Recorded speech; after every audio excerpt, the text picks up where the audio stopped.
So I'm Julian Bream. People from the London area know me from the Digital Innovation Roundtables. Hashtag EdTech50 recognised this year. Thank you very much, everyone. And it's really where we come together and we just share what works, what doesn't work. And part of the culture of the roundtable is that unlike the normal sort of event where you're looking at a presentation and it's all about what works, this is really, we just share everybody from where you're at, what's working, what's not working, what you've got, what you haven't got. And everybody is an expert in their own context. And that's why everyone's an expert around the table. And questions are often more important than the answers. If I'll keep talking or get us to do something whilst until Bob signals he's back again, maybe we could, well, firstly, let's do a bit of housekeeping. Is everybody make yourselves comfortable? Is we're still going to 3 o'clock, and I guess we could stay on a bit afterwards for those that want to, but so we've got 40 minutes. Drop in and out as you need to, attend to whatever's going on if the doorbell goes, or that's all fine. Also, in a big situation like this, I saw at least 88 of us in the room. There's 71 at the moment. It's always important not to look for agreement. Let's not try and all be the same and think, we've got the same stuff and I do that. And then if someone says they're talking about something and you haven't got it, you think, well, that's not me, so I'm not listening. Let's really look for insight. What is it that people are saying, and particularly Bob, who's who will really provoke our thinking. Just think of, what does that make me think I need to do? What does it make me think I need to ask someone? Connect with a colleague and get something started. What does it affirm in what I've always believed? And this is a lot of people all saying it. So I wonder if we shouldn't ask a question and then see if everybody could write it into the chat. Now, does anyone want to propose what would be a really good question to ask right now when we're thinking about what does the autumn look like? Perhaps write it into the chat or take your microphone off and say what it is. And then get some chat responses to it. Is anyone going to volunteer a question? Yeah, I'm James Keefe. I think most of you have heard of me. Yeah, I guess the question for September would be, what's your biggest fear around potentially having to return in a blended environment? So with some colleagues having to work remotely. Fantastic. Thanks, James. So you heard that, everybody. What is your biggest fear for when we come back and we're blended? What to watch out for? Because there's a lot of optimism, but also what do we need to watch out for? Can you hear me now, Julian? Hey, that's Bob loud and clear. Is that better? That's fantastic. Okay. We've got colleagues are busy. I think they're writing in the chat. I can't actually see anymore. Thoughts with what James just suggested, what we're most worried about that's coming up, and the time's right for you to carry on. If Esam gets your slides going.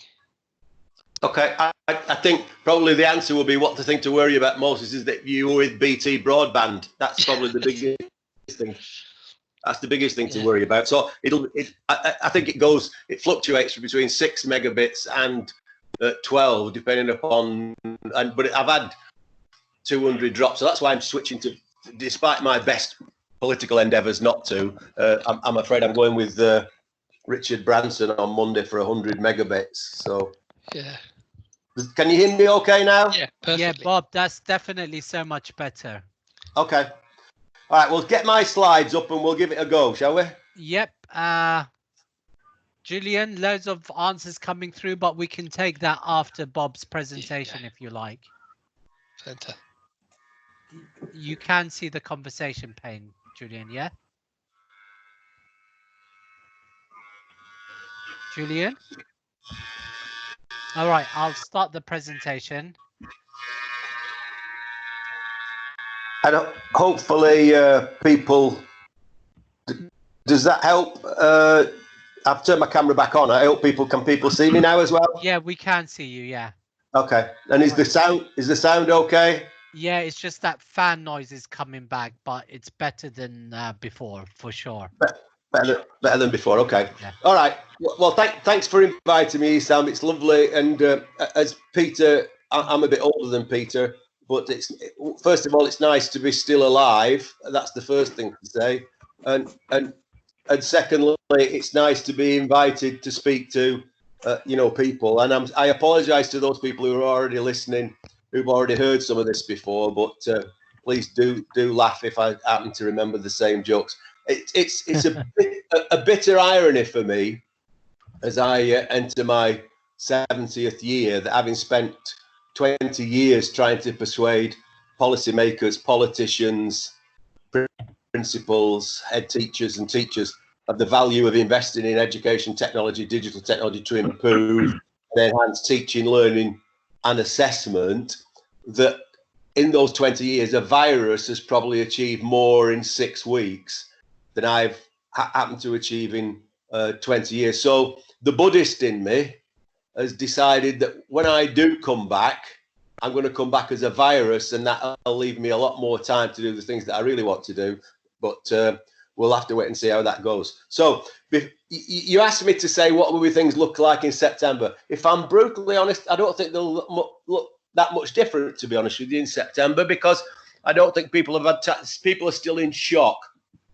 But what I want to do, first of all, if you could put the first slide up, Sam.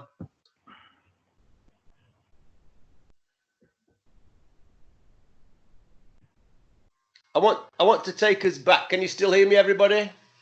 Yes, loud and clear, Bob. Yes. Okay. So if I can have the first slide. Is that the past, the UK economy post-industrial revolution? Correct. Yeah, I've got it on there. If everyone else can see that. That's it. Yeah. That's the one. Right. So before we start looking forward, I need, first of all, just to take you back, because taking you back, looking through the rear view mirror, will help us face some of the challenges, I think, that are going to be coming in September, because it is going to be a challenge. I think the online virtual blended learning genie's out of the bottle, as I said in my Times Ed piece a couple of weeks ago. I don't think it'll go back in, although there will be some forces that will be desperate to force it back in. But let me take you back and help you understand why it's been difficult in the last 20 years to get people to listen and to understand. And nobody could have predicted COVID coming. Nobody could have predicted that, and we wouldn't have wanted it. However, I think quite a lot of us, Pete Kilcorn and a few others, a lot of the people that work for JISC and a lot of this community had already started to identify the direction of travel. And one of the things that makes it difficult for us to move forward is that we are rooted in the past. And this slide, which I've used in presentations before, it underlines why it's difficult, because the design principles of our further education sector, and I've been in it, since I think 1976 was my first teaching post in FE. And I'm still involved in it now as the chair of governors.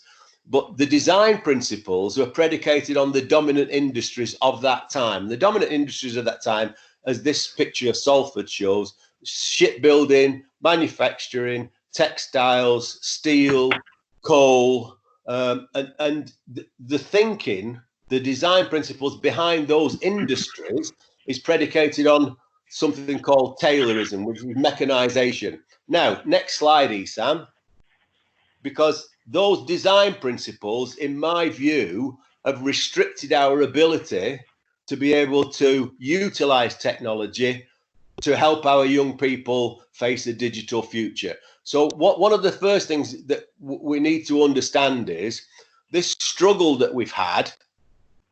It's not just that people don't listen, it's because the way of thinking and the design of education and training and testing is predicated on a model that doesn't really allow us to utilize technology as well as it can be used. And I think my old friend, Professor Diana Laurillard, says this, that the full benefits of technology cannot be realized because of our funding systems, our inspection systems, our lack of leadership vision, our accountability, our assessment. All those make it very difficult for teachers to innovate. And I'm sure that is the state that most people are frustrated in. So next slide, Esam.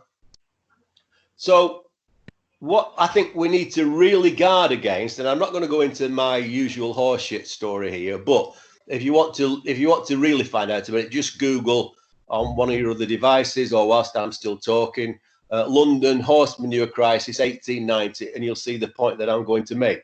I think this visually captures the metaphor that I think we've got to be we want to avoid in September, and that is that we try to force all this new technology that we've got into the old ways of working, because that's just not going to work.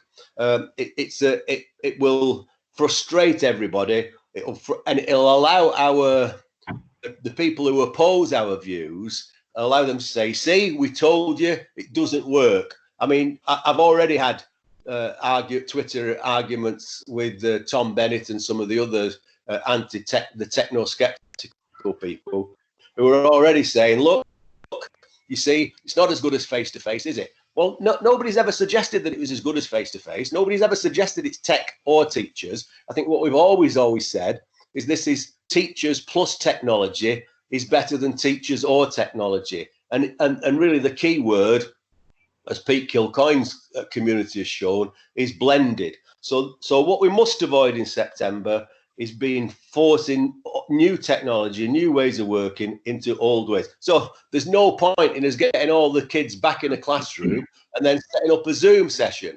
Or in the case of, I saw one example last week from the national, I don't know if you've seen the thing in schools, it's called the Oak National Academy. And it's online learning. The DFE are giving them some grants, but usually to the usual suspects. And they used it by having all the kids sat in a room in their homes, opening the laptops, and then singing "Land of Hope and Glory." Well, to me, that's online schooling, and it's not online learning. Next slide, please, Esam. So the question is, and incidentally, I can update that a little bit. That slide that you see in front of you, if you look over my shoulder now, I've now got 7 grandchildren and an 8th one coming in about 4 weeks' time. So the youngest of those will leave school in 2038. Now, 6 weeks ago, very few of us on here would be talking about Zoom. The word Zoom, the verb to Zoom, wasn't in our vocabulary. That was 6 weeks ago. Now, think about what it will be like in 2038. Think about the transformation and the difference that there will be in technology. And so the question is, next slide, Esam. The question is now, have we got the capability to ensure that our pedagogical practices keep up with the potential that technology offers? And I think the simple answer to that question is, at this moment in time, no, we don't have to cope with that paradigm shift. So let me just talk about the paradigm shift for a minute. Next slide, please, Esam. So what's this thing I've been going on about for a long time? Oh, that's the Diana Laurillard quote that I was talking about before. So we can skip that and move on to the next one. What's this paradigm shift? Well, I've got the slides are slightly out here from my mode of thinking, but go on, keep going. Let me get to the paradigm shift thing. Keep going. Right, here we go. So the paradigm shift that I've been calling for, no, go back to the sigmoid curve. The paradigm shift that I've been calling for, that's the one, thank you. The paradigm shift that I've been calling for really comes out of this notion this is called the sigmoid curve. It's a biological model. It's a mathematical model. And those of you who've seen me present, see me use it. And basically, the biological model, the mathematical model, and Charles Handy used it as a business model, is if you think about where organizations start and you look at the startup point, then the blue line reflects they need to invest in some technology, they need to invest in some premises, perhaps they need to invest in some people, and then they get a rapid period of growth. And if you think about any growth of any organization or any business, this is the path that it follows. The critical point is the time that organizations are at their most weakest is when they are at their most successful. And the X point on there where it says growth is the crucial point when organizations need to think differently. And if I was to ask you this, what do these organizations have in common? Kodak, Blockbuster, Comet, Nokia. Do I need to keep on going about some of these organizations? And the simple thing is that some of them, most of them, don't exist anymore. And the reason they don't exist is when they're most successful, they thought that would carry on forever. So at the X point, and this is where COVID-19 comes in, because COVID-19 has come in at the X point now and has forced us to rethink. And the people that designed the growth from the startup and all are not the people that are going to be able to take us into a new growth, the yellow line, and that's going to be able to move us upwards. And if we don't change and if we don't shift paradigms, then ultimately we'll go into decline. And I think Pete Kilcoyne will probably remember one of my standard phrases on Twitter and elsewhere when people were going on about Feltag.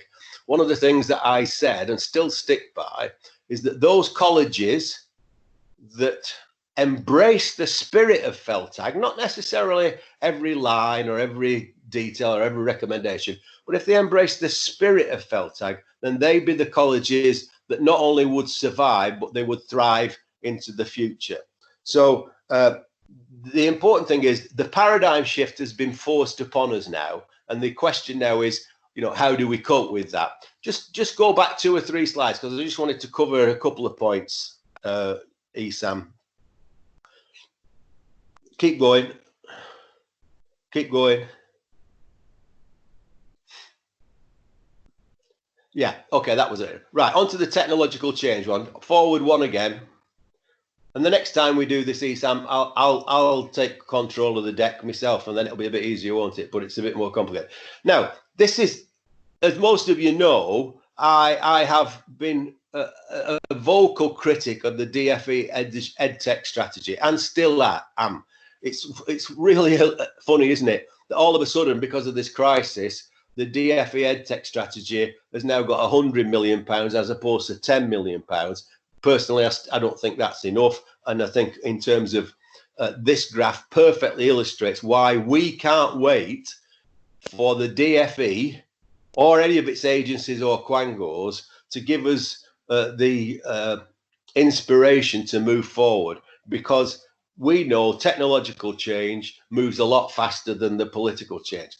So we've got to take the action. We've got to press our managers, and we've got to use our learners to create the case. Now, I think, having talked to a lot of people this week, a lot of people who've been innovative, like Scott Hayden, like Stephen Hope, like Esam, and people in colleges, what they're saying is, the management are coming to us and saying, right, what do we need to do? What do we need to do? How do we do it?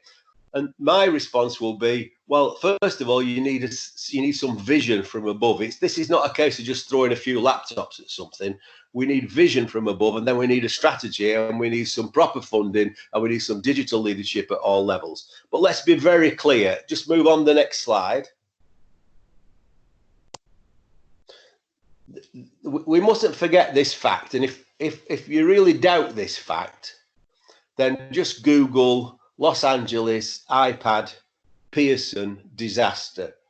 Throwing technology at the problem will not provide us with a solution. Move on to the next slide. However, the evidence suggests, and the research evidence suggests, that the more research evidence, that the more effective teachers are, and this is where it comes down to, it's the quality of the teaching and learning, and there was an Education Endowment Foundation research meta-study out last week, which demonstrates that all the research suggests that it's not whether it's online, it's not whether it's face-to-face, it's not whether it's blended that makes the difference. What makes the difference is the quality of the teaching. And this research from Durham University a few years ago demonstrate that those schools, colleges, organisations that use technology effectively will see an improvement in learning outcomes. So let's move on quickly, and then we can open it up. Julian could open it up for some discussions. Move on to the next one, because I'm coming to the end now. This, by the way, is a very abridged version of what can sometimes be, a one-day workshop with some activities built in. So if any of you are still interested in that, I think I can just about get out of my Zimmer frame and manage once the public transport gets back together to come and see you and do some work. But let me just reinforce these themes, which I think stand.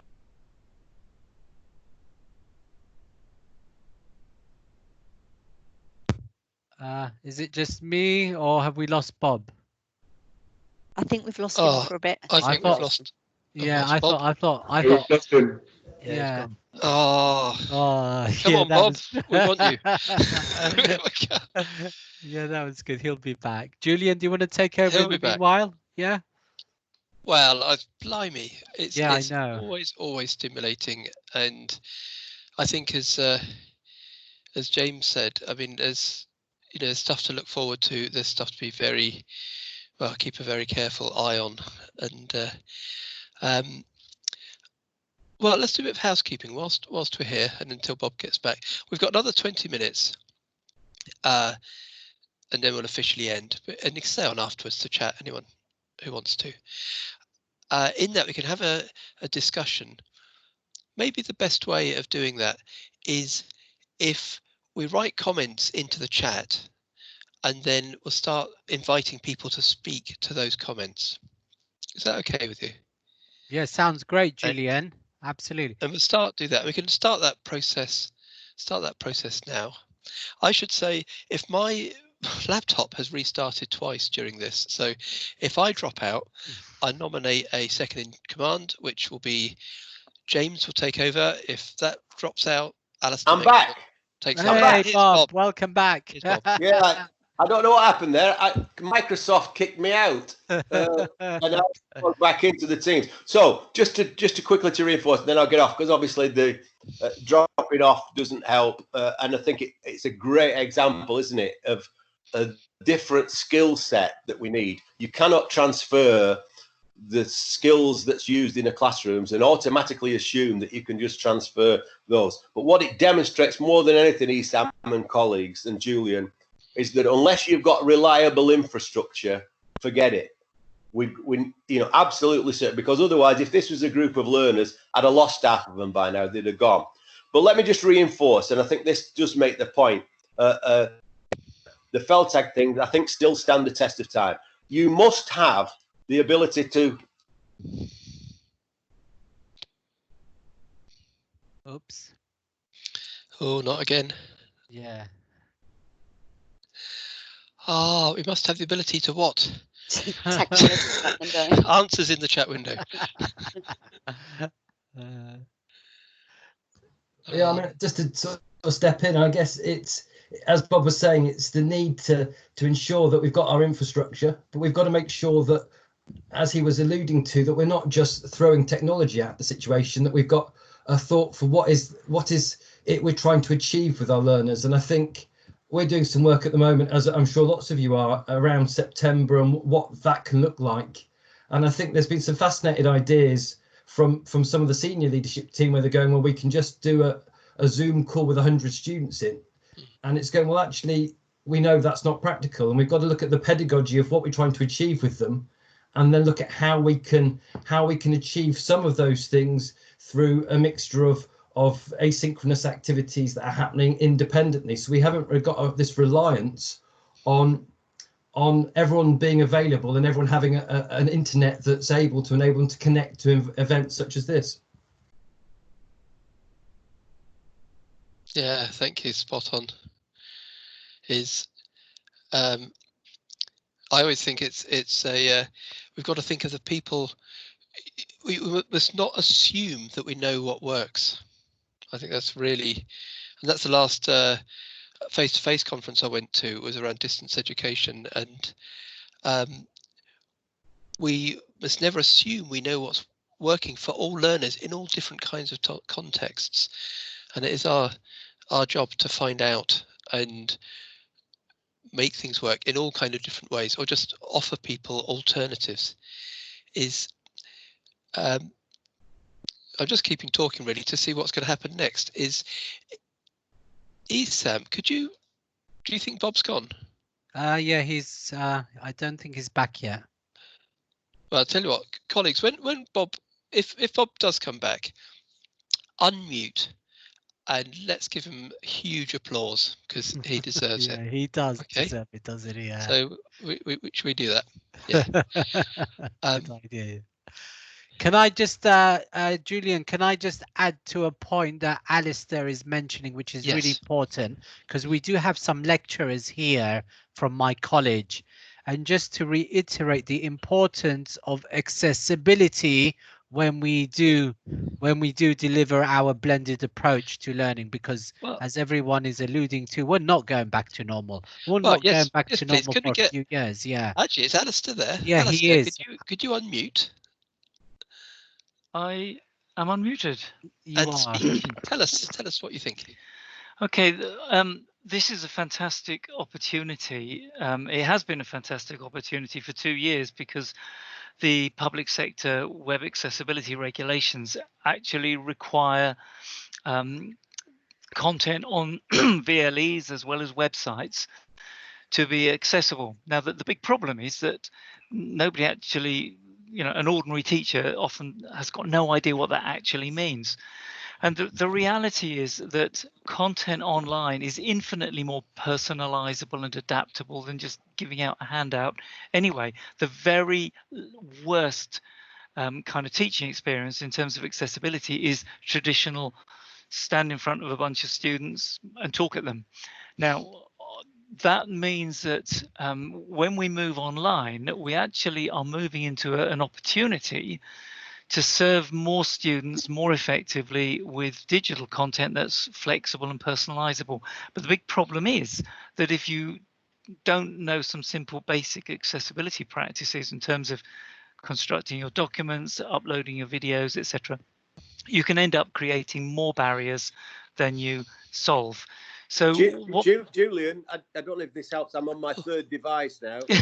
Is so over to Bob. Yeah. I'm on my third device. So Bob, welcome back. Yay! Bob.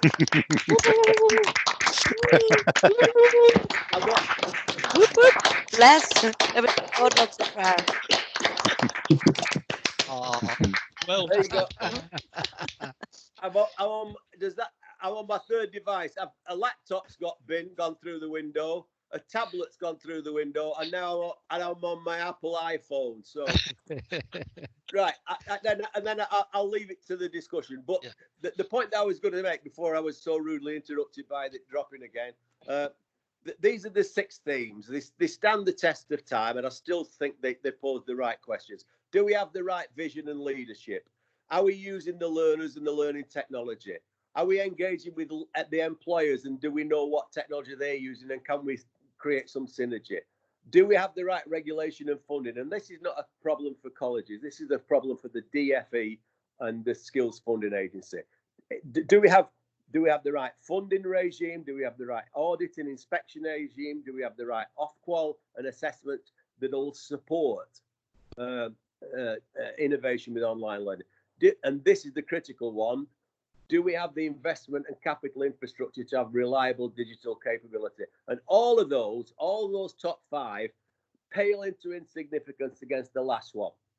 Because unless we've got a workforce that has the capability, the confidence, and the skill set to use technology effectively, then I'm afraid none of it's going to work. And I often use this as an exercise in my workshops, where I ask groups of staff to look at these 6 and then to rank order them for whatever their own particular institution, and to say, right, which is the most important, which is the least important. And of course, we go through this exercise. It's just to get them discussing it, because the answer is they're all important.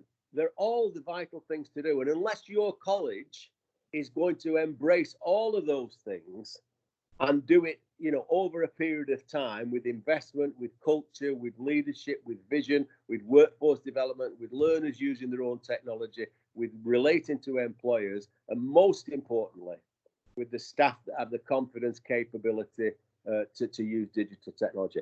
Move on to the last slide and then I'll shut up. Oops, just give me a sec, it's not moving. So, finally, it's not about technology. It's never been about technology. It's about new ways of thinking. And what COVID-19 has taught us is that there is a new way of doing things. We can do things differently. We don't always have to rely on those old design principles. Next slide. And the barriers really are in our heads, or as Esam likes to know, in the heads of the principals or some of our principals. And I think it's time for us to shift that. Next slide. So this is the reality. This is something I've been using for years, this slide. But the reality now, thanks to COVID or not thanks to COVID-19, we'd rather have not had COVID-19. But the world really has changed. And because further education has been slow, well, not just further education, schools and universities as well have been slow to catch up. We've got to confront it now. Last slide. Is that it? Yes. Yes, okay. Bob. All right. So let me just leave you with these kids again. Okay. Oh. Okay. They leave school in between 2028, that's my eldest one. And the youngest one, who's not born yet, will be 2039. Imagine the institutions that they'll be leaving and the sort of things that they will need to do to prepare them for a life in the future. And ask yourself this question. Is my college currently equipped to be able to make our places of learning attractive to those kids? And if the answer is yes, I'm amazed. If the answer is no, the question is, what are we going to do about it? I'm really sorry about the disjointed nature of this, but it's one of the things that we have to learn, one of the things that we have to address, reliable infrastructure, and it's why I'm changing from BT to Virgin on Monday. Thank you, Bob. Thank you, Bob.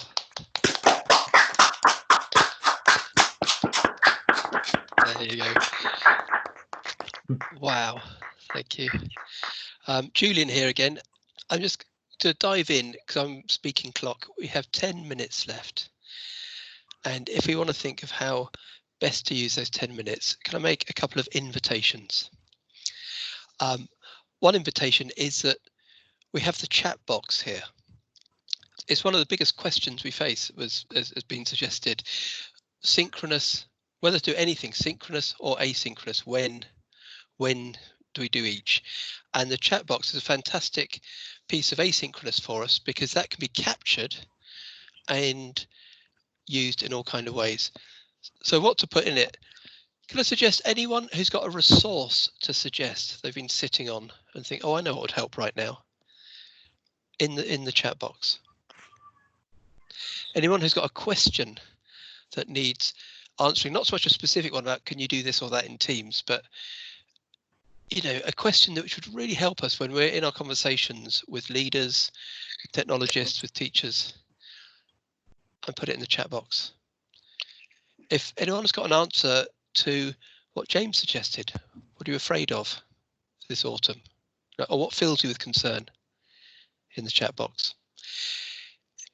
If you've got something you've seen, some experience of something that's really amazed you, like a tutor you thought could never make the shift into this, who has? And you can capture that in a sentence in the chat box. And last thing, in a little moment of quiet, and then we'll do some speaking again, just think about what do you need to do to take away from this afternoon, park it for next week, what's your action as an outcome? So don't bother like reading all the chat if it goes too quickly, because ESAM will capture it and we can send it round up in this group. So sow seeds for the future just here. And then in another 30 seconds or so, we'll invite Alistair McNaught to come back on to finish the point he was making. And then as many people to get a word in edgeways afterwards. Is that okay? Yeah. Fantastic. So keep that chat box filling.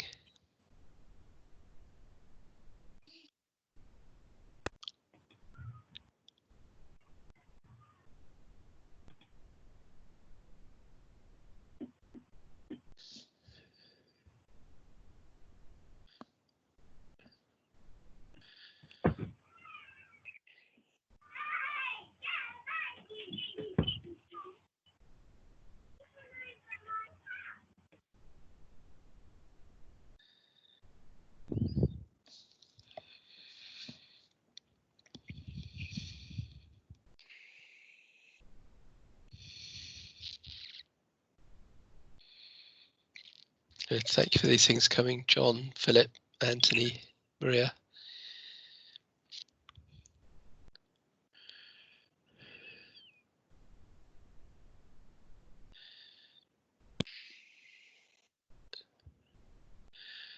And I think, whose screen are we sharing? Is that yours, ESAM, right now? Yes, it is mine, Julian. Yes. Yeah.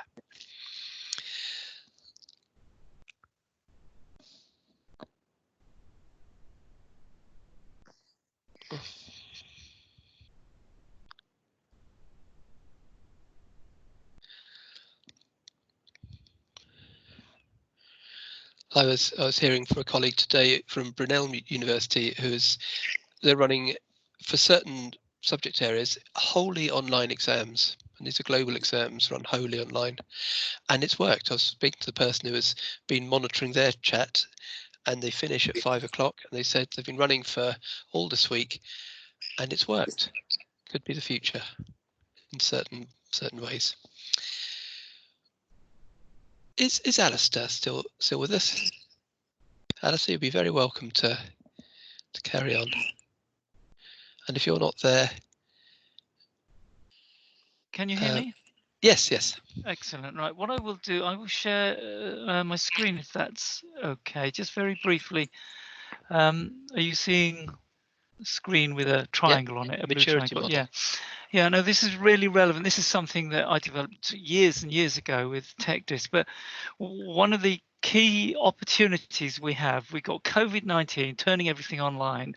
We've got legislation that comes to its sort of final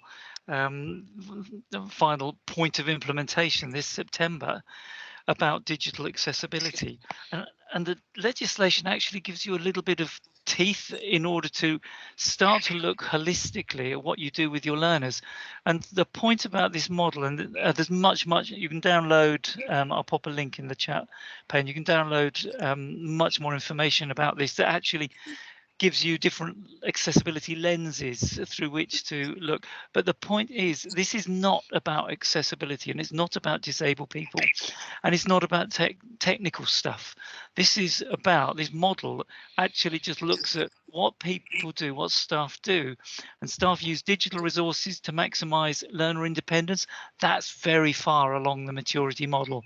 They have a whole range of students, disabled students, other students, of all kinds of students, basically students in partnership, helping to design processes, design assessments, design course content. It's the kind of paradigm shift that I think Bob's grandchildren would be very happy to explore if they are co-contributors to creating content, and not just people recipients of other people's kind of education. We do need to do it very differently, and thinking about accessibility in this way that's kind of looking very much at you know, organizations, the skills and the expertise of staff, policies, culture.